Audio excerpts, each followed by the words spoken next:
지난 시간에 우리는 내 집은 만민의 기도하는 집이 되리라는 말씀을 통해서 이 기도하는 일이 신약시대 하나님의 성전인 이 교회에 얼마나 중요한 사역인지 하는 내용을 우리가 함께 살펴보았습니다. 기도의 집이 되어야 할 성전이 그 기도의 사명을 감당하지 못할 때 하나님은 그 성전을 다 무너뜨리셨어요. 그리고 새 성전을 지으신 거예요. 그리고 다시 말씀하셨어요. 내 집은 만민의 기도하는 집이 되리라. 그럼 우리 광명교회가 기도하는 집이 되어야 될 줄로 믿습니다. 자, 얼마나 기도하는 일이 교회에 있어 중요한 사역인지 우리 함께 살펴봤고요. 오늘 본문에서는 바울이 이 데살로니가 교회 성도들에게 권면한 말씀입니다. 항상 기뻐하라, 범사에 감사하라 하는 말씀과 함께 쉬지 말고 기도하라고 가르쳤어요. 한번 따라 하십시다. 쉬지 말고 기도하라. 우리가 좀 이 단어에 주목할 필요가 있다 생각합니다. 쉬지 말고 기도하라고 했어요. 사실 항상 기도하라, 범사에 기도하라, 그렇게 해도 될 것 같아요.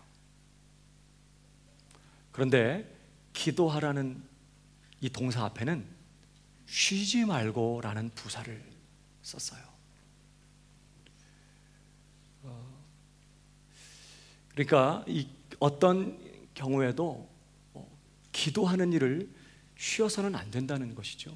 쉬지 않고 해야 될 일이 있는데 그것이 바로 기도하는 일이다 하는 것을 가르쳐주고 있는 것입니다. 근데 여러분, 특별히 여기 쉬지 말고에 해당하는 이 단어가요, 바울 서신에서 특별히 바울이 신자들에게 기도와 감사에 대해서 권면하는 문맥 속에서 딱 4번만 사용된 단어입니다. 굉장히 생소한 단어예요. 아디알레이토스라는 이 단어인데 잘 쓰지 않는 생소한 단어입니다.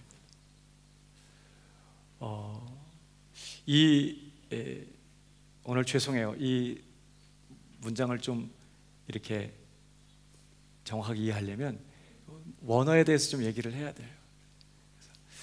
이 아디알레이토스라는 이 단어는요, 세 단어가 결합된 단어예요. 불변사인 알파로 쓰여지는 이 아라는 단어하고 어디까지를 의미하는 디아라는 전치사, 그 다음에 밑바닥, 심연, 그런 뜻을 가진 비도스라는 단어가 이렇게 합쳐진 단어예요. 그러니까 문자적으로 이 단어를 풀면 이 아디알레이토스라는 단어는 밑바닥까지 이르도록 멈추지 않는 그런 뜻이에요. 어디까지 이르도록? 밑바닥까지 이르도록 멈추지 않는 그런 의미의 단어입니다. 그러니까 틀림없이 이 단어에는요, 중단 없이 계속한다 라는 의미가 분명히 있어요. 그런데 만일 이런 정도의 의미만을 나타낼 거라면 굳이 이 아디알레이토스라는 말을 쓸 필요가 없어요. 중단 없이 그냥 계속한다 라는 뜻을 나타내려면 그 앞에 항상 기뻐하라, 판토테라는 항상이라는 단어를 써서 항상 기도하라 이렇게 해도 중단 없이 계속 기도하라는 뜻이 그대로 전달되게 돼 있어요. 그런데 오늘 기도하라는 이 대목에서는 잘 쓰지 않는 이 아디알레이토스라는, 무슨 뜻이라고요? 밑바닥까지 이르도록 멈추지 않는, 이 별로 잘 쓰지 않는 생소한 단어를 거기다가 붙였다는 거예요. 그러니까 바울이 의도적으로 신자들에게 기도할 때 어떤 자세를 가지고 기도해야 되는지를 가르치기 위해서 의도적으로 이 단어를 성령의 감동 속에서 이제 사용했던 것이죠. 예를 들면 그런 거예요. 이건 예를 든 거니까 뭐 그런 일은 없겠지만, 여러분에게 아주 귀한 물건이 하나 있어요. 예를 들면 결혼식 때 우리 아내분들 같으면 남편에게 받은 다이아몬드 반지, 다이아가 밤톨만해. 얼마나 귀해요. 이런 건 잘 안 끼고 다니죠. 너무나 귀하기 때문에 이런 건 잘 안 끼고, 어디다 놔둬요? 옷장에 넣어놓고. 끼고 다니는 거 못 끼고 다녀요? 가짜. 잊어버려도 되는 거예요. 너무 귀하니까. 있는 것만 해도 막 행복하지 뭐. 근데 예를 들어서 이 귀한 반지가 깊은 연못에 빠졌다고 생각해 보세요. 어머, 빠졌네. 그리고 돌아가시겠어요? 그럴 분은 없을 거예요. 아마 뛰어들 것입니다. 그 반지를 찾기 위해서. 그때 뛰어드는데 생각보다 깊어요. 내 발이 바닥에 닿질 않아. 그럴 때 순간 이제 두려움이 확 엄습하죠. 그럼 어떻게 하실 거예요? 그렇다고 다시 나와요? 그래도 밑바닥 어디엔가 떨어져 있을 그 반지를 찾기 위해서 거꾸로 자맥질을 해서 아마 바닥까지 내려갈 것입니다. 점점 어두워지고, 점점 숨이 막히고, 수압이 높아지면서 점점 머리가 아프고, 바닥이 보이지 않자 더 큰 두려움이 확 나를 엄습해 와도 어디까지 가야 돼요 지금? 밑바닥까지 가야 돼. 이 두려움, 이 답답함을 참고 밑바닥까지 헤집고 내려가는 것이에요. 그런 표현인 거예요, 이게. 아디알레이토스. 그러니까 여러분, 왜 기도하라는 대목에서 이런 표현을 썼을까요?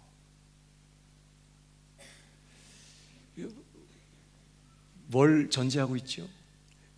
우리가 기도할 때에 우리가 참 견디기 어려운, 그래서 정말 이해할 수 없고 극복하기 힘겨운 그러한 상황들을 기도하는 과정에서 만나게 된다는 거예요. 기도를 계속하기가 너무나 어려운 것입니다. 기도해도 응답이 없고, 벌써 수년째 기도하고 있지만 아무런 상황에 변화가 없어요. 나 혼자 떠드는 것 같아. 그때마다 하나님께서 뭐라고 또 말씀이라도 주시든지 뭐라고 이렇게 하시면 좋은데, 어떤 때는 나 혼자 떠드는 것 같아. 이렇게 기도한다고 도대체 무슨 의미가 있는지, 그런 낙심이, 좌절이 우리 마음에 밀려온다는 거예요. 여러분, 기도는 자주 우리를 낙심시킨다는 거 아세요? 하나님 앞에 기도하는 일이 자주 우리를 절망에 빠뜨린다는 거 아세요? 기도하지만 아무런 변화가 일어나지 않을 때, 응답이 없을 때 우리는 두려움에 사로잡히거나 낙심에 사로잡혀요. 그만 포기하고 싶어.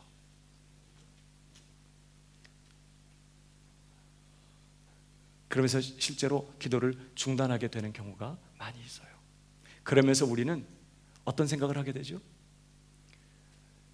될 일은 기도 안 해도 되고, 안 될 일은 기도해도 안 되고, 기도해봐야 뭐 별로 의미가 없다, 이런 생각만 갖게 되기가 쉽다는 거예요. 그래서 예수님께서도요, 항상 기도하고 낭망치 말 것을 가르치기 위하여 한 비유의 말씀을 하셨어요. 한 도시에 하나님을 두려워하지 않고 사람을 무시하는 한 불의한 재판관이 있었는데, 그 도시에 가장 연약한 사람인 한 과부가 자기 억울한 문제를 가지고 재판관한테 와서 사정을 하는 거예요. 돈도 없어요, 힘도 없어요. 근데 너무나 억울한 일을 만났어요. 그래서 재판관에게 가서 부르짖었습니다. 근데 이 재판관이 뭐 듣질 않는 것입니다. 그냥 무시하고 있었어요. 근데 매일같이 와서 끊임없이 이 문제를 해결해 줄 수 있는 분은 재판관밖에 없는 거예요. 그러니까 그 재판관에게 와서 줄차게 매일같이 와서 문을 두드리는 것입니다. 드디어 이 재판관이 어떻게 했죠? 귀찮아서, 내가 이거 안 들어주면 끝까지 와서 날 괴롭힐 거야. 그래가지고 저거 안 들어줬다가 내가 빨리 죽을 것 같아. 그래서 귀찮아서 들어줬다는 거예요. 그러면서 주님이 하신 말씀, 이 불의한 재판관이 하는 말을 들어라. 하나님 경외하지 않고 사람을 이렇게 무시하는 재판관도 귀찮아서라도 들어줬다면, 하물며 하늘에 계신 너희 아버지, 그가 어떤 분이세요? 그는 선하신 하나님, 그는 자기 자녀들을 사랑하시되 끔찍히 사랑하시고 위하시는 분이세요. 그 증거가 예수님 자신이에요. 하나님의 세상을 이처럼 사랑하신 증거, 우리를 이처럼 사랑하신 증거가 예수님 자신이에요. 그 정도로 우리 편 드시고 우리를 사랑하시는 우리 하나님 아버지, 그가 택하신 자녀들의 그 원한을 풀어주지 않겠느냐? 반드시 풀어주시리라. 여러분, 그러니까 예수님께서 기도에 대해서 하실 때마다 약속하신 건 뭐예요? 반드시 응답된다는 것이에요. 하나님께서 기도는 반드시 이루신다. 근데 문제는 그 기도가 너무나 응답이 지연된다는 데 문제가 있어요. 그 기도는 반드시 응답될 것임에도 불구하고 그 기도가 어쩐 일인지 이루어지지 않는 거예요. 그래서 계속해서 엎드려야 되고, 계속해서 하나님 앞에 부르짖어야 되고, 그래서 하나님이 듣지 않는 것 같은, 나 혼자 떠드는 것 같은 그런 절망의 상황 속에서 정말 그렇게 힘겹게 사투를 벌려야 되는 이런 시간들을 지나가야 된다는 거예요. 주님의 이 비유의 목적은 항상 기도하고 절대로 낙심하지 말라는 거예요. 왜? 반드시 응답할 거니까. 그러면서 하신 말씀, 속히 응답하실 것이라고 하면서, 그러나 인자가 올 때 믿음을 보겠느냐. 너무나 많은 사람들이 기도하다가 절망에 빠진다는 거예요. 너무나 많은 사람들이 기도하다가 좌절하고 포기한다는 것입니다. 그런데 지금 오늘 이 바울이 쉬지 말고 기도하라고 할 때 그가 강조하고 싶은 대목은 뭐예요?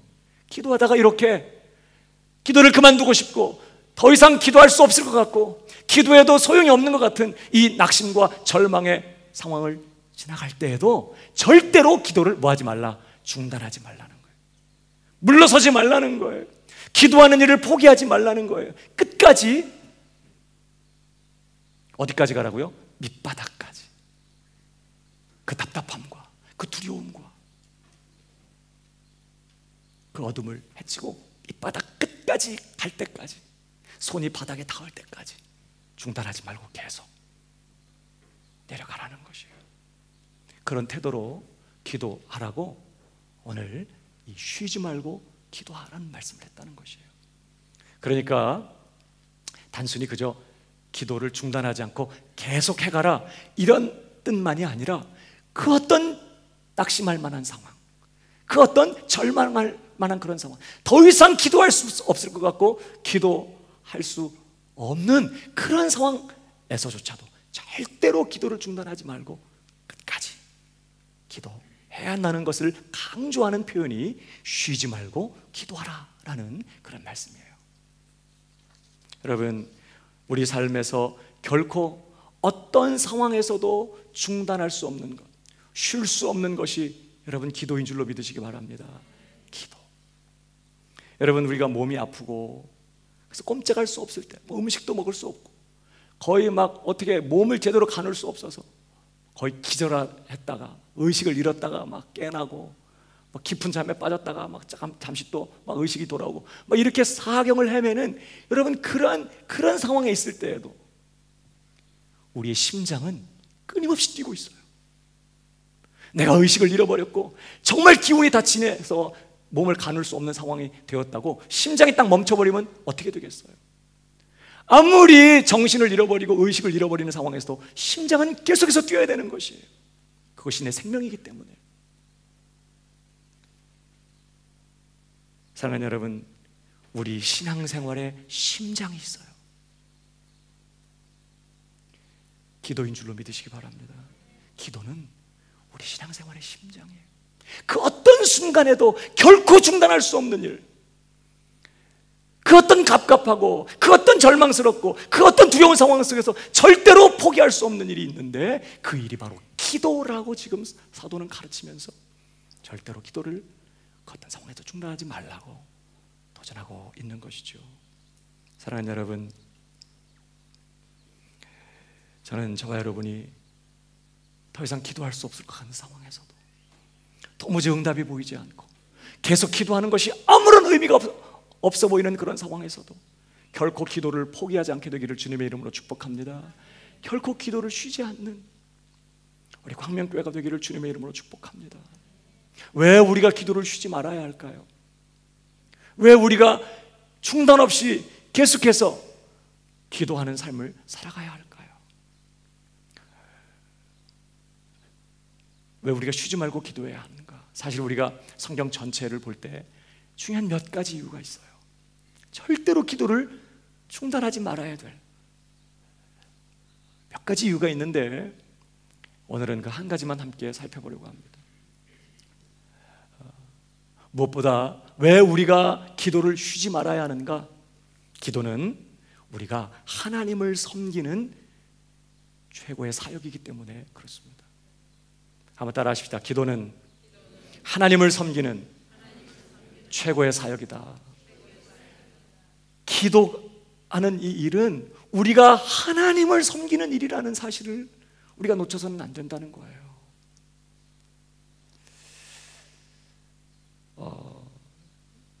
여기 쉬지 말고 기도하라고 되어 있지 않습니까? 이 기도하라, 성경에서 기도에 대한 표현이 몇 가지가 나와요. 기도한다고 할 때. 그런데 우리가 이 기도한다고 할 때 신약 성경에서 대표적으로 두 가지 단어를 생각해 볼 수 있어요.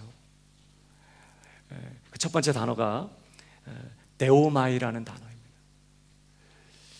이 데오마이는 하나님 앞에 기도하는 건데, 특별히 사람이 나의 어떤 필요가 있을 때 그 필요를 채우기 위해서 하나님의 어떤 도움을 받고 하나님의 어떤 도우심으로 나의 문제를 해결하고 나의 어떤 필요를 해결하기 위해서 하나님 앞에 간청할 때 이 데오마이라는 단어를 썼어요. 그래서 같은 기도이지만 이러한 단어는 간구한다 이렇게 번역합니다. 간구의 기도 있잖아요. 데오마이예요. 물론 이것들이 결국은 다 하나님의 영광을 위하여 쓰여지게 되겠지만 1차적으로 이런 데오마이는 누구를 위한 기도예요? 사실은 나 자신의 필요를 위한 기도예요. 사실은 하나님이 나를 섬겨주셔야 하는 기도예요. 그분의 전능한 능력으로 무능하고 연약한 나를 붙들어 주시고 채워주시고 문제 해결을 시켜주시고 정말 필요를 채워주셔야만 하는 하나님의 섬김이 필요한 그런 기도가 이 데오마이라고 할 수 있어요. 그런데 기도한다고 할 때는 또 하나의 단어가 있습니다.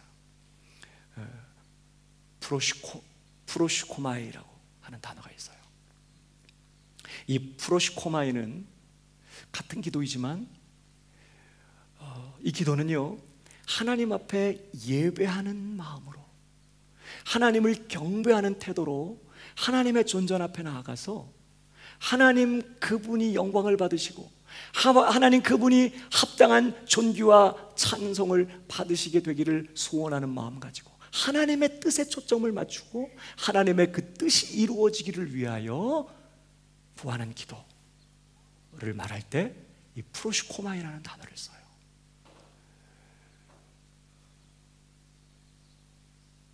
그러니까 이 프로시코마이의 기도는 하나님 앞에 예배하는 것과 함께 예배하는 마음으로 정말 하나님 당신의 뜻이 이루어져야 되겠는데 내가 이렇게 부족합니다.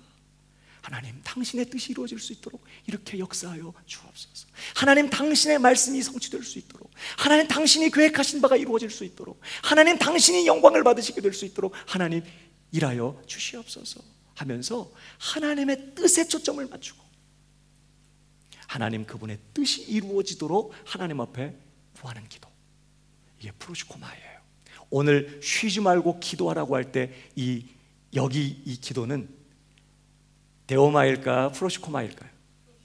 두 번째, 프로시코마예요.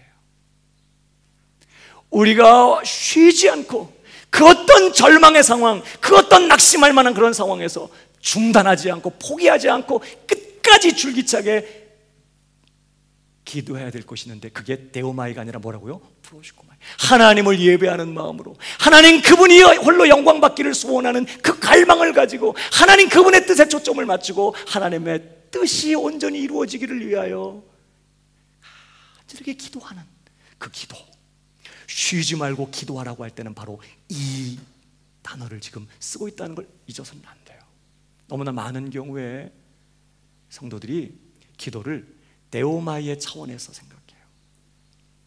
그저 내가 하나님 앞에 뭔가 도움이 필요하고 내 삶에 어떤 궁핍한 일이 있고 문제가 있기 때문에 내 힘으로 넘어갈 수 없고 내 힘으로 해결할 수 없기 때문에 전능하신 우리 하나님 앞에 나와서 그 문제를 나 정말 의탁하면서 하나님의 도움을 구하고 하나님의 은혜를 구하는, 그래서 내 문제를 해결받고, 물론 그래서 결국은 또 하나님 잘 섬기게 되는 것이 목적이긴 하지만, 어쨌든 이렇게 내 어떤 문제를 해결하고 내 필요를 채우는 차원에서의 기도를 생각해요.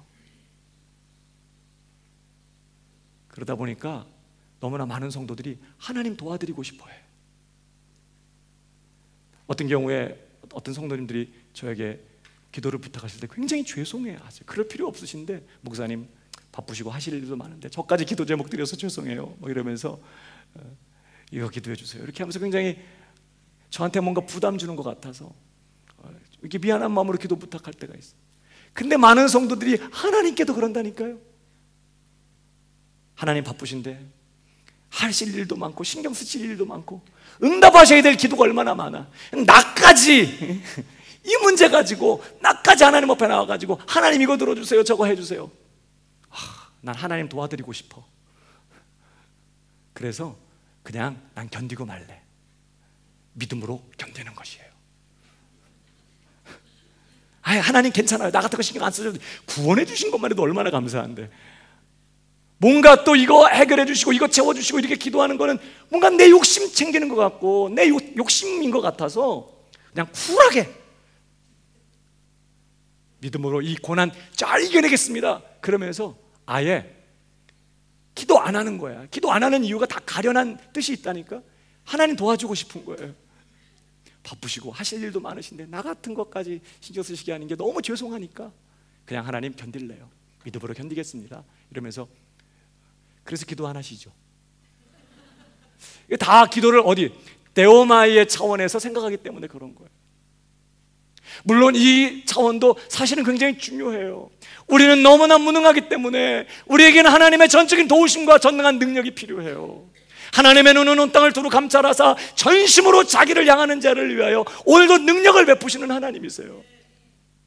우리는 우리 연약함을 가지고 줄기차게 하나님 앞에 나아가 우리의 이 갈급함과 이 아픔과 이 고통과 이 태산 같은 내 삶의 문제들을 하나님 앞에 내어놓고 하나님께서 이 문제를 해결해 주시고 이 필요를 채워주시도록 기도하는 거 굉장히 중요한 일이고 반드시 있어야 되는 거지만, 기도는 그 차원만이 아니라는 걸 오늘 기억해야 된다는 거예요. 프로시코마이가 있어요. 하나님께 점점 나아갈수록, 하나님과 더 친밀해질수록, 하나님 그분을 더 알게 될수록 하나님 그분이 원하시는 것이 무엇인지를 이해하게 되고 하나님의 안타까운 마음이 무엇인지를 알게 되고 하나님의 소원과 하나님의 뜻과 하나님의 계획과 하나님의 비전이 무엇인지를 깨닫게 되고 영광 받으신 하나님 앞에 예배하는 마음으로 엎드려 그 하나님의 소원과 그 하나님의 계획과 그 하나님의 필요에 초점을 맞추고 그 하나님께서 원하시는 바로 그 일이 이루어지게 되기를 위하여 간절히 기도하는 이 프로시코마에, 이 차원의 기도가 있다는 것을 우리가 잊지 말아야 되는 거예요. 이 프로시코마의 기도는 나를 섬겨달라고 하나님 앞에 기도하는 게 아니라 내가 하나님 그분의 필요를 채우기 위하여. 사실 나 같은 게 뭘 할 수 있겠어요. 그러나 하나님 그분의 소원이 이루어지고 그분이 필요하신 일들이 나타나고 성취될 수 있기를 위하여 드리는 하나님을 섬기는 차원의 기도가 이 프로시코마이거든요. 쉬지 말고 프로시코마이 하라는 거예요. 그러니까 교회가, 신자들이 결코 중단할 수 없는, 이 기도를 중단할 수 없는 이유는 내 필요가 없을 때는 기도 안 해도 돼요. 아니, 그것을 소원하지 않을 때는 문제가 있어도 그냥 내가 견디기 위해서 기도 안 해도 상관없어요. 그러나 기도는 그 차원이 아닌 거예요.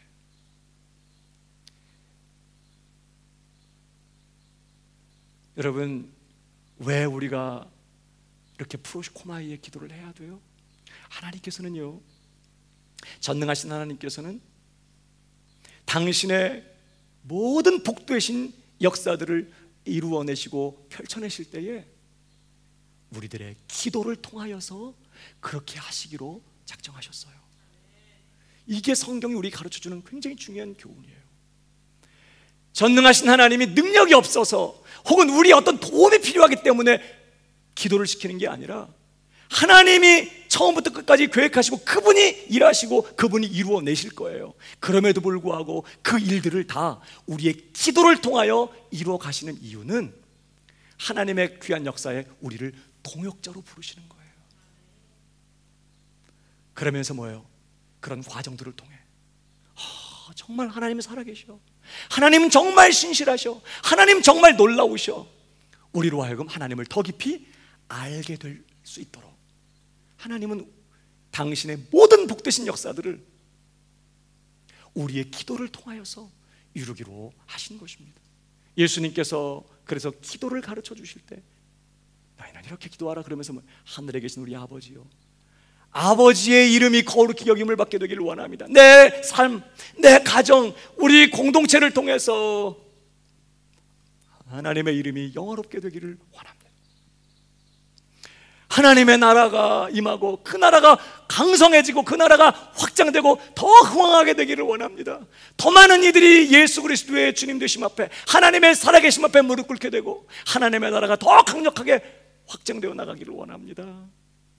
하나님의 뜻이 하늘에서 이루어진 것처럼 이 땅에서 내 삶을 통해, 가정을 통해, 우리 교회를 통해 이루어지게 되기를 원합니다. 이렇게 기도하라는 거예요. 그럼 뭘 말한다고요? 하나님의 이름이 영화롭게 되고 하나님의 나라가 오고 하나님의 뜻이 이루어지려면 반드시 우리가 뭐 해야 된다? 기도해야 돼. 프로시코마이. 그렇게 하나님이 하시도록 우리 쪽에서 끊임없이 하나님 앞에 기도하는 일이 필요하고, 하나님은 우리의 그 기도 프로시코마이를 통해서 그렇게 하나님이 그분의 일들을 펼쳐내시겠다고 말씀하시는 것이죠. 그뿐만이 아니라 지난주에도 말씀드린 것처럼 하나님이 그분의 약속을 이루실 때, 더 나아가 그분이 계획하신 구원의 작정하심을 완성시키시는 이 모든 역사도 다 주의 백성들의 기도를 통해서 이루시기로 하신 거예요. 그래서 성경에도 보면요, 하나님의 약속을 받은 사람들이 한 일은 기도하는 일이었어요. 엘리야에게 내가 온 지면에 비를 내리리라. 그러면 비 올 때까지 기다리고 있으면 되잖아요, 믿음으로. 근데 엘리야가 뭐예요? 바알과 아세라 선지자 다 물러뜨리고, 그리고 산 꼭대기로 올라가서 사환을 7번까지 보내요. 비구름이 일어나는지 봐라. 그리고는 자기 얼굴을 무릎 사이에 놓고 하나님 앞에 마치 하나님이 그 약속을 잊어버리기라도 한 듯이 하나님 앞에 간절히 비가 오도록 기도했다는 거예요. 야고보서 보면요, 저가 비 오기를 간절히 기도한즉 다시 비가 왔다고 돼 있어요. 하나님이 약속하셨기 때문에 이루어졌음에도 불구하고 기도 때문에 이루어졌다고 기록하고 있어요. 하나님의 약속이 이루어지려면 반드시 기도해야 돼요. 금대접의 천사들이 성도들의 기도를 받아서 향이 올라가는데 그 향은 성도의 기도들이라. 기도를 받아서 금대접을 받고 그것을 하나님 보좌 우편에 가져다가 기도가 다 차니까 천사가 그 향을 쏟지 않습니까? 그러자 뇌성과 음성이 바라고 심판이 시행되고 하나님의 구속 역사가 진행되는 이런 일들이 요한계시록에 기록되고 있어요. 그러니까 다 하나님의 하시는 복되신 섭리의 역사가 뭘 통해 이루어진다고요? 진행된다고요? 기도를 통해 이루어지는 거예요.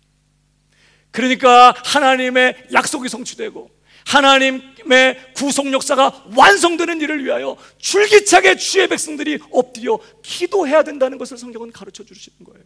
우리의 필요가 있든 없든, 필요가 없기 때문에 기도를 중단해도 되고, 필요가 있기 때문에 하나님을 찾아야 되고, 나는 그런 거 없어도 나는 쿨하게 그냥 고난 견디며 이렇게 섬길 거야, 그래서 기도 또 안 하고, 그런 게 아니라는 거예요. 특별히 성경을 보면요, 하나님께서 주의 백성들에게 부흥을 주실 때, 회복을 주실 때, 그들에게 은혜를 베푸시고 그들에게 회복을 주실 때, 하나님은 그냥 그 일을 이루지 않아요. 지금 마치 가물어 메마른 땅처럼 주의 백성들이 너무나 곤고한 가운데 있어요. 하나님의 성령이 부어져야 되고, 하나님의 은혜의 단비가 부어져야 되고, 하나님의 축복의 장마비가 그들에게 쏟아져야 되는 것, 하나님이 더 잘 알고 계세요. 그런 상황 가운데 고통받고 있는 자기 백성들을 바라보시는 하나님의 마음은 너무나 안타까워요. 그럼 그냥 은혜를 베풀면 되잖아요. 그런데 하나님께서는 그냥 하시지 않아요. 반드시 기도하는 자를 찾으시고 그들의 기도를 통해서 자기 백성들에게 부흥을 주시고 회복을 주시고 약속하신 구원을 베푸시는 그런 하나님인 것을 보게 됩니다. 우리가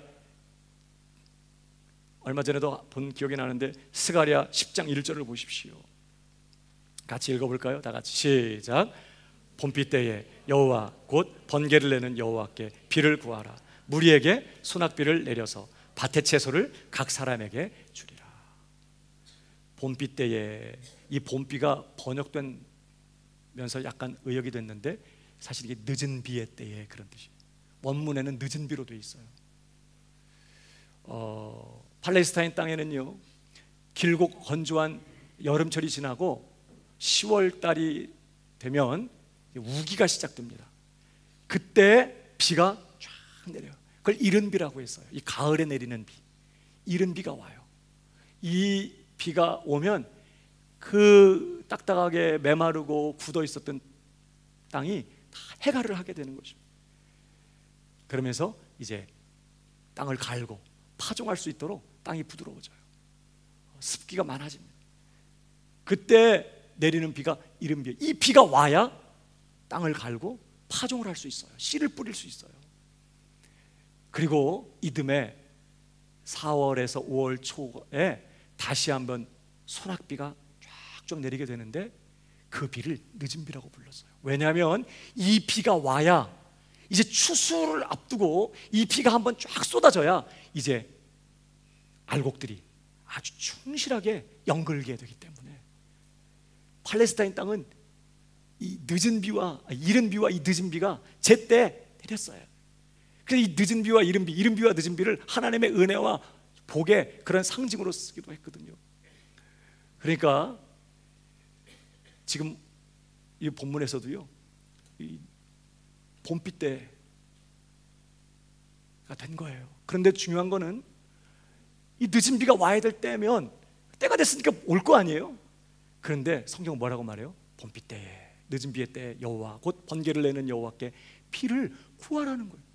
봄비 때가 되었기 때문에 절로 비가 오는 게 아니라는 거예요. 하나님은 분명히 이때에 비를 내려주실 것이에요. 그리고 우리보다 하나님은 더 비를 주시기를 원하세요. 그러나 하나님은 기다리세요. 비를 주시는 하나님 앞에 나아가, 하나님 때가 되었으니 비를 주시옵소서, 이렇게 하나님 앞에 구하라는 것이에요. 그렇게 될 때에 무리에게 소낙비를 내려서 밭의 채소를 각 사람에게 줄 것이라고 그렇게 말씀하는 것입니다. 여러분, 이 늦은 비, 이 봄비는요, 하나님의 은혜, 약속된 구원, 성령의 역사를 상징하는 그런 단어예요.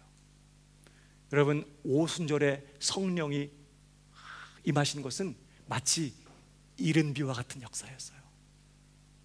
그 성령이 이른 비와 같이 쫙 임하시고, 그때 이제 복음이 파종되기 시작한 거예요. 복음의 씨를 뿌리기 시작한 거예요.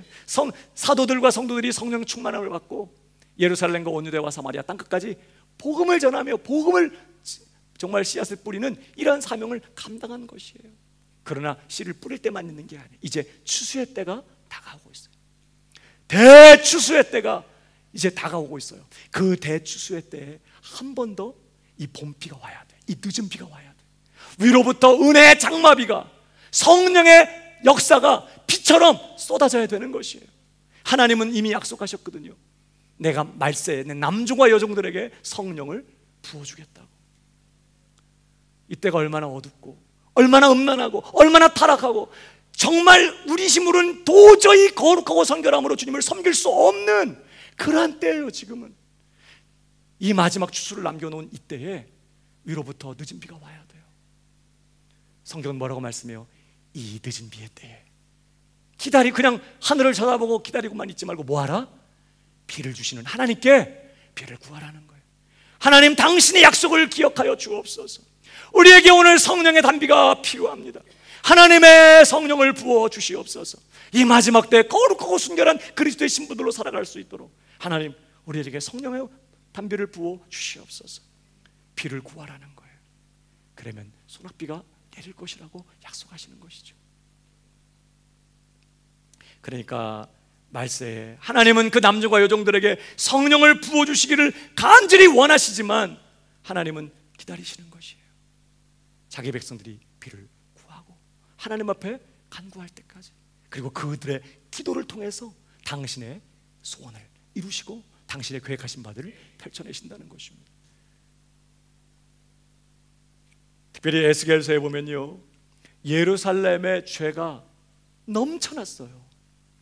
그래서 더 이상 하나님께서 참으실 수 없는, 멸하실 수밖에 없는, 공의로운 하나님의 심판을 면할 수 없는 그런 지경에 빠지고 맙니다.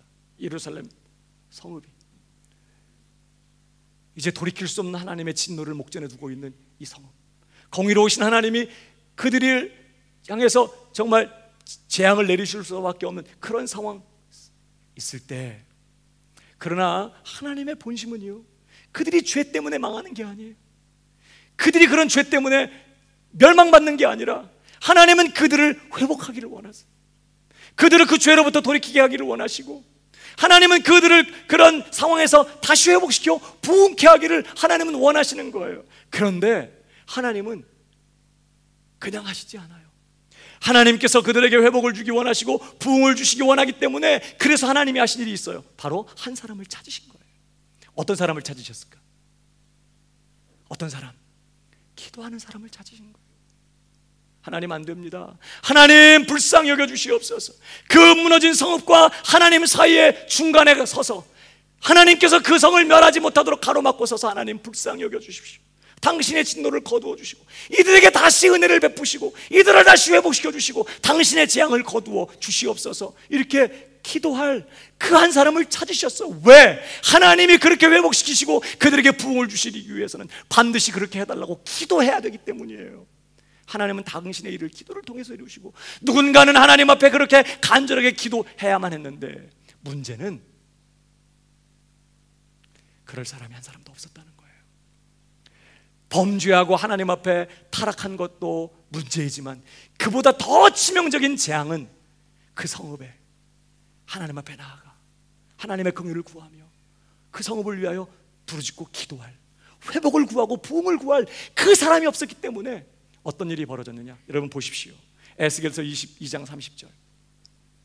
이 땅을 위하여 성을 쌓으며 성 무너진 데를 막아서서 나로 멸하지 못하게 할 사람을 내가 그 가운데서 찾다가 얻지 못한 걸 하나님이 간절히 찾으셨어요.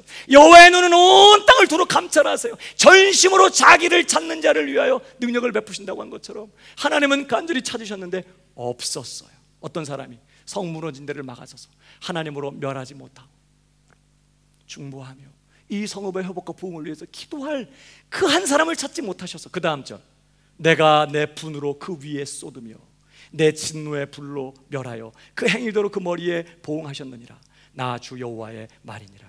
하나님께서 부흥과 회복을 주실 때 하나님은 기도자를 찾으시는 것이, 그들의 기도를 통해서 줄기찬 기도, 아직도 비가 내리지 않고 아직도 부흥이 임하지 않고 어디에도 부흥 역사가 보이지 않는 이 절망적이고 이 낙심할 만한, 더 이상 기도를 계속 해나갈 수 없을 것 같은 이 상황 속에서도 하나님께서 회복을 주시고 부흥을 주시고 약속하신 성령의 단비를 부어주시도록 줄기차게 하나님 앞에 나아가 끊임없이 기도하는 이 기도의 이 사람, 하나님은 그 사람을 찾으시는 것이에요.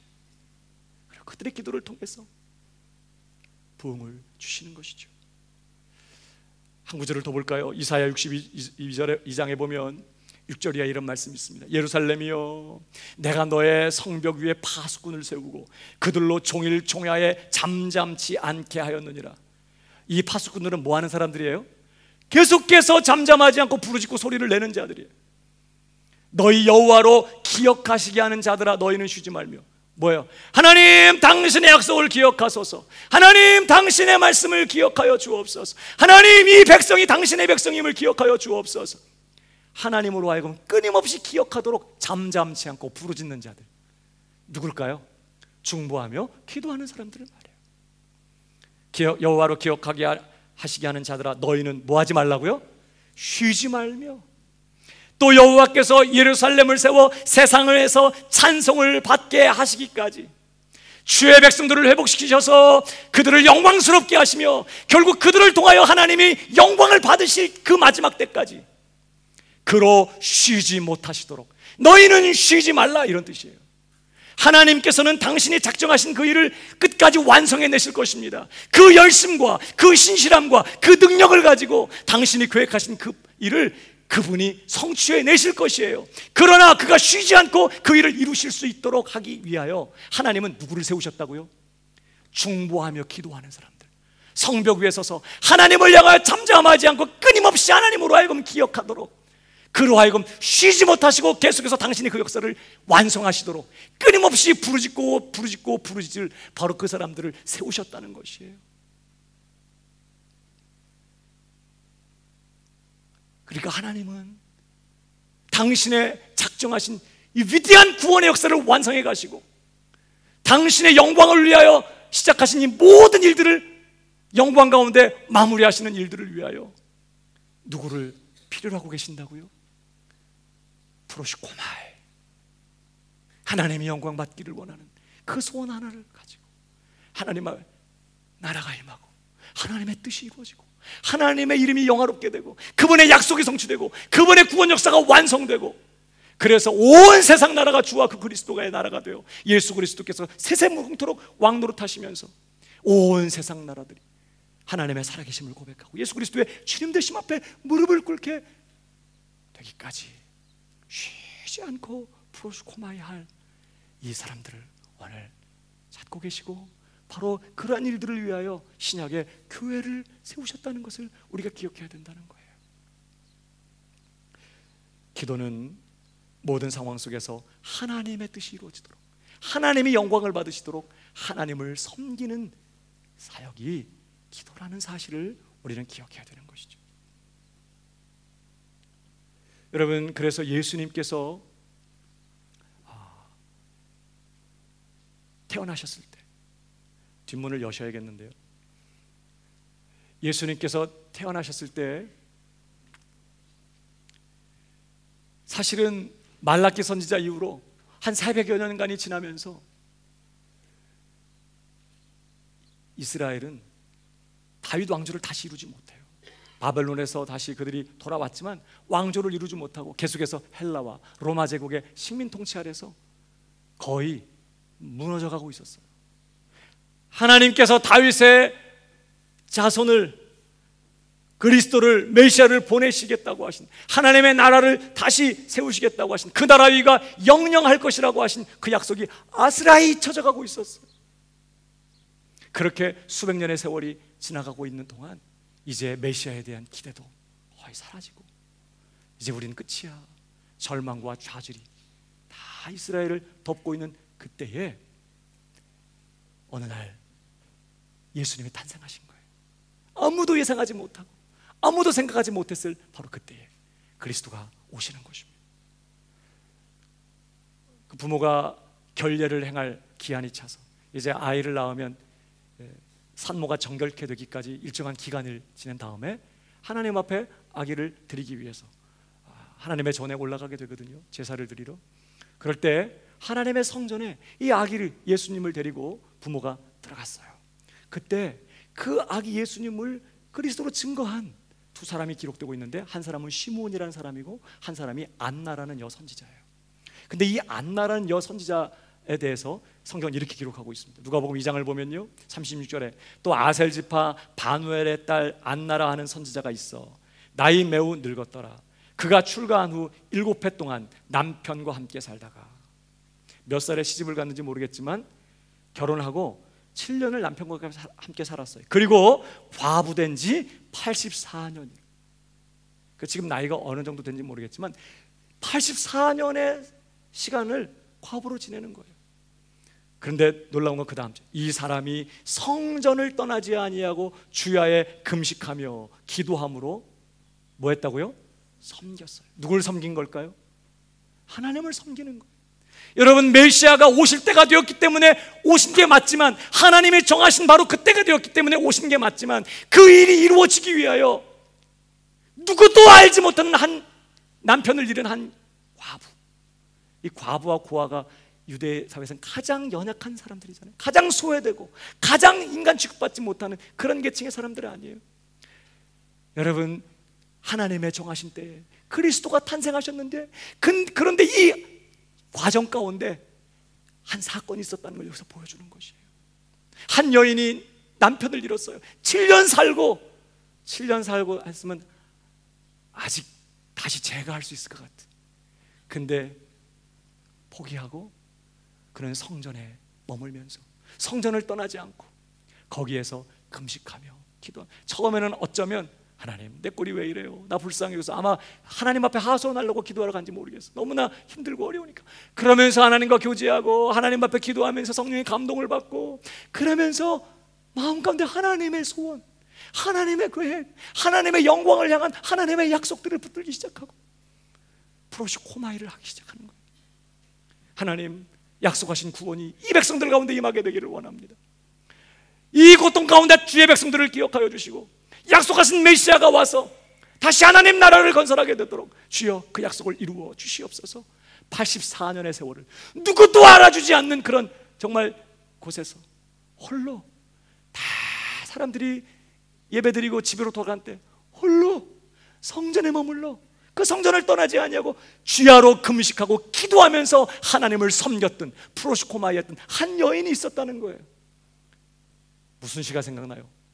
한 송이 국화꽃을 피우기 위해 봄부터 소쩍새는 그렇게 울었던 것이죠.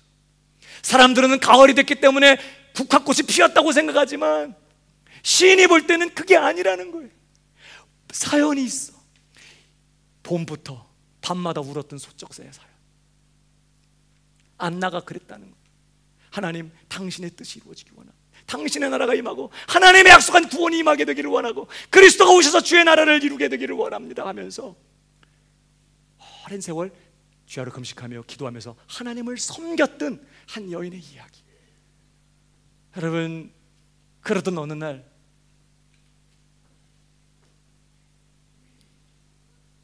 어떤 두 사람이 아기를 안고 들어오는데 성령께서 가르쳐 주시는 거예요. 바로 저 아기다. 여러분, 이 안나가 얼마나 감격했을까. 아무도 박수 쳐주지 않았어. 아무도 엎드려서 하나님 앞에 프로시코마이하고 하나님을 섬기며 하나님의 뜻을 이루어달라고 기도할 때 아무도 그를 인정해 주거나 대접해 주지 않았어. 그런데 어느 날 그 아기가 와요.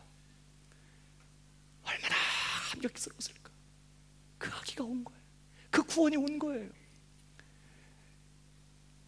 성전을 떠나지 않고 하나님을 섬겼던 안나에게 하나님이 주셨던 말할 수 없는 위로였던 것이죠. 여기서 지금 제가 말씀드리려고 하는 것은 하나님을 위한 섬김이 있어야 된다는 거예요. 그분의 나라가 임하고 그분의 뜻이 이루어지고 그분이 영광을 받으시게 되기 위하여 누구도 이해해주지 못하고 알아주지 않는 자리에서 홀로 하나님을 섬길, 외롭게 고독하게 쉬지 않고 기도를 중단하고 싶고 포기하고 싶고 뒤돌아가고 싶고 정말 기도해도 아무런 소용이 없을 것 같은 이 흑암한 이 절망을 헤집고 계속해서 전진하면서 쉬지 않고 프로시코마이를 할 바로 그 하나님을 섬길 사람들을 오늘 이 시대에도 우리에게 필요한 줄로 믿습니다. 여러분, 그래서 사도행전을 보면요, 교회가 분열의 위기를 경험하게 될 때 사도들이 스데반을 비롯해서 7집사를 세워서 교회 살림살이를 맡기면서 우리는 뭐라 그랬어요? 6장 4절, 사도행전 6장 4절 다 같이 시작. 기도하는 것과 말씀 전하는 것에 전문. 여러분, 이 단어가 아무렇게나 쓰여진 게 아니라 순서가 중요해요. 뭐와 뭐? 기도하는 것과 말씀 전하는. 사도들에게 목양하고 수많은 성도들을 말씀으로 가르치는 것이 얼마나 중요합니까? 그렇지만 그 말씀 전하는 것보다 기도하는 일이 앞에 나오고 있어요. 기도하는 것과 말씀 전하는 것에 전무하겠다는 거예요. 이 말은 그저 말씀 전하는 일을 효과적으로 하기 위해서 먼저 기도에 힘쓰겠다 그 말이 아니라 기도하는 사역 그 자체를 말씀 전하는 사역보다 앞에 두고 우선시했다는 그런 뜻이에요. 이 두 가지의 순서와 이 균형을 보여주고 있는 것이죠. 여러분, 말씀 전하는 것은 누구를 위한 사역일까요? 누구를 위한 섬김일까? 그건 성도들을 섬기는 사역. 하나님의 말씀을 가지고 성도들을 위로하고 성도들을 도전하고 성도들을 격려하고, 이것은 성도들을 섬기는 사역이에요. 그러면 기도하는 일은요, 누구를 섬기는 사역이에요? 하나님을 섬기는 사역. 사람들을 섬기는 사역이 너무나 절대적으로 중요한 일이지만, 그러나 이 사도들에게 있어서 더 중요한 일은 그 일보다 누구를 섬기는 일이 우선적인 일이라고요? 하나님 그분을 섬기는 일. 그분의 나라가 임하고 그분의 뜻이 이루어지고 주님의 교회가 더 흥왕하게 되고 땅 끝까지 주님의 복음이 능력 있게 선포되는 그 일을 위하여 끊임없이 하나님이 역사하시고 일하시도록 하나님 앞에 엎드려 프로시코마에 하는 이 하나님을 섬기는 사역이 더 중요했던 것이에요. 그래서 그들은 말씀 전하는 것과 기도하는 게 아니라 기도하는 것과 말씀 전하는 것을 전무하겠다. 뿐만 아니라 기도하는 일, 하나님을 섬기는 일이 제대로 되어야 성도를 섬기는, 말씀으로 성도를 섬기는 일도 제대로 될 것을 알았기 때문에 그들은 이 순서를 바꾸지 않았던 것이에요. 사랑하는 여러분, 그러므로 우리는 오늘 한 가지 사실을 분명하게 기억해야 되는 거예요. 기도는 뭐라고요? 단순히 내 필요를 채우고 내가 원하는 어떤 것을 갖게 되고 내 어떤 문제를 해결받는 그런 차원에서 우리가 갖고 있는 어떤 방법이 아니라는 걸 알아야 돼요. 하나님은 기도의 권세를, 예수 이름으로 기도할 그 권세를 우리에게 주신 것은요, 우리의 기도를 통하여 그분이 당신의 영광을 드러내시고 그분의 복되신 뜻을 이루기 위하여 우리의 기도를 주신 거예요. 우리는 하나님을 위하여, 그분의 뜻이 이루어지기를 위하여 기도의 섬김을 다하는 그런 성도가 되어야 될 줄로 믿습니다. 우리가 기억해야 되는 것이죠. 정말 그 사람이 진짜 하나님 앞에 헌신된 사람이냐? 정말 하나님을 제대로 섬기는 사람이냐? 어디서 확인될까요? 사람들이 박수 쳐주고 인정해주고 칭찬해주고 이렇게 막 드러나는 화려한 사역들을 하기 위해서 분주하게 왔다 갔다 하고 봉사하고 사역하고, 이러한 자리에서는 그게 정말 하나님을 섬기는 건지 아니면 자기 유익과 자기 즐거움을 위한 건지 구분이 안 돼요. 그가 진짜 하나님 앞에 헌신된 사람인가, 정말 하나님 앞에 하나님을 섬기는 사람인가, 어디서 확인될까요? 기도의 골방에 들어가 보면 알아요. 그 사람의 기도의 골방에 먼지가 쪼그하게 깔려있고 들어왔다 나간 지 거의 1년은 된 것 같대.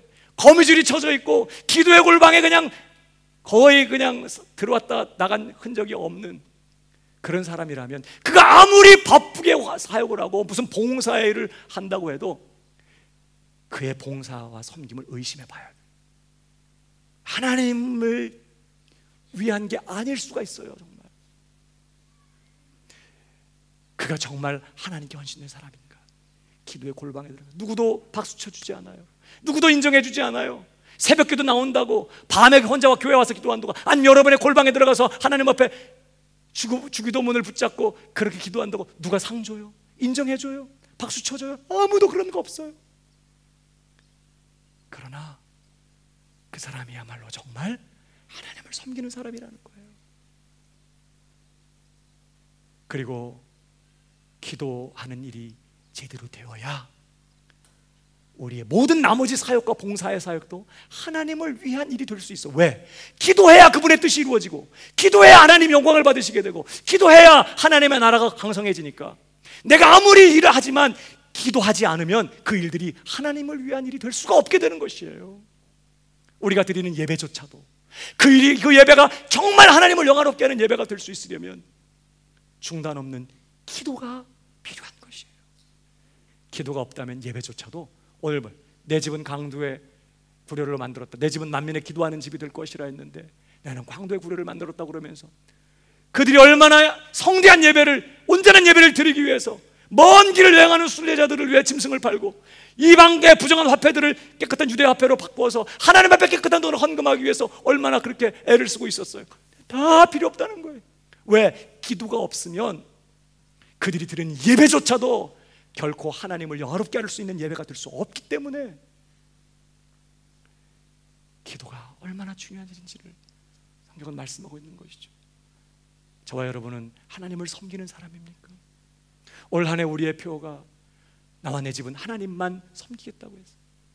물론 우리가 교회 예배당에 와서 예배 드리는 것도 하나님을 섬기는 내용 중에 하나이지만, 그러나 정말 하나님을 섬기는 일은 딴 게 아니에요.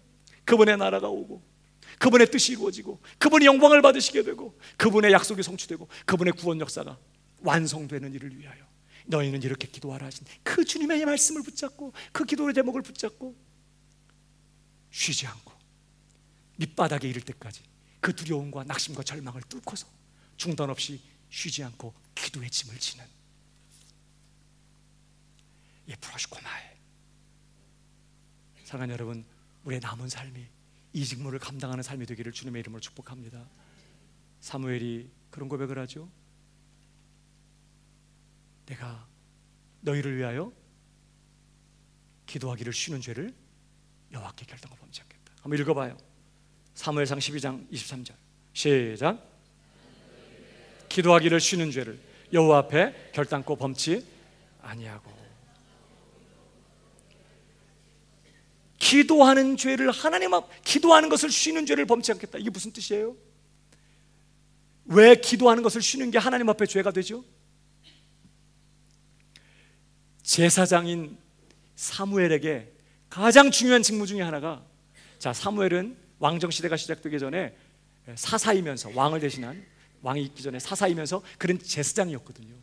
또 선지자였고요.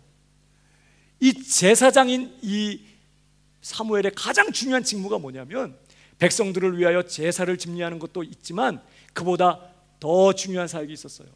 백성들과 하나님 사이에서 이 백성들이 끝까지 하나님을 경외하며 하나님 앞에 올바르게 의롭고 경건한 백성들로 설 수 있게 되기를 위해서 끊임없이 하나님의 은혜가 그들에게 임하고 하나님의 복이 임하고, 그래서 하나님이 원하시고 기뻐하시는 백성들로 끝까지 설 수 있게 하기 위하여 백성들을 위해 끊임없이 하나님과 백성들 사이에서 기도하는 사명이 제사장의 직무였어요. 그러니까 제사장으로서 백성들을 위해 기도하는 일을 중단하는 것은 직무유기였어요. 그래서 하나님 앞에 죄가 되는 거예요. 내가 제사장인데 하나님이 나를 제사장으로 삼으신 것은 너희를 위하여 죽는 날까지 기도하라고 나를 세우신 건데 내가 결단코 이 기도를 중단하는 일을 멈추지 않겠다. 너희 가운데 하나님의 영광이 임하고 너희를 통하여 하나님이 영광을 받으시게 되고 하나님의 구원 역사가 놀랍게 너희 가운데 성취될 수 있기를 위하여 나는 끝까지 기도하는 이 제사장의 직무를 포기하지 않겠다. 그런 뜻에서 기도하기를 쉬는 죄를 범치 않겠다. 여러분, 우리를 위한 대제사장이 계세요. 누구실까요? 예수 그리스도. 그는 우리를 위하여 속죄 제사를 드리셨어요. 그 속죄 제사는 단번에 영원히 끝났어요. 한 번으로 단번에 끝났어요. 그러나 여러분, 우리의 영원한 대제사장이신 예수님이 지금도 제사장의 직무를 감당하고 계시는 거 아세요? 히브리서를 읽어보실까요? 예수는 영원히 계심으로 그 제사 직분도 갈리지 아니하나니 그러므로 자기를 힘입어 하나님께 나아가는 자들을 온전히 구원하실 수 있으니 이는 그가 항상 살아서 저희를 위하여 간구하심이니라. 지금 뭐 하신다고요? 십자가의 속죄 사역은 한 번에 끝났지만 지금도 항상 살아서 뭐 하신다고요? 우리의 대제사장으로서 우리의 복을 위하여, 우리가 믿음이 떨어지지 아니하고 우리가 끝까지 신실한 믿음으로 하나님을 섬길 뿐만 아니라 구원의 완성의 자리에 이르게 되도록 주님께서 중단하지 않고 쉬지 않고 계속해서 우리를 위하여 뭐하고 있다고요? 기도하고 계세요. 이게 제사장의 직무예요. 근데 놀라운 것은요, 베드로전서 2장 9절에 너희는 뭐라 그래요? 택하신 족속이요 왕 같은 왕의 권세를 가진 제사장들이에요. 이 땅에서 우리가 왕의 권세를 가지고 왕 노릇하고 있어요. 제사장 직무를 감당하라고 오늘 하나님이 우리를 부르셨다는 거예요. 우리가 죽지 않고 살아서 왕의 권세를 가지고 제사장의 직무를 감당하라고 하는 것은 이 땅을 위하여, 교회를 위하여, 주의 백성들을 위하여 하나님의 뜻이 이루어지도록 끊임없이 기도하라고 우리를 제사장의 직무로 초청하신 것을 놓쳐서는 안 되는 것이죠. 저는 우리 광명교회가 하나님을 섬기게 되기를 바랍니다. 기도하고 또 기도하고 기도하는 우리 교회가 되기를 주님의 이름으로 축복합니다.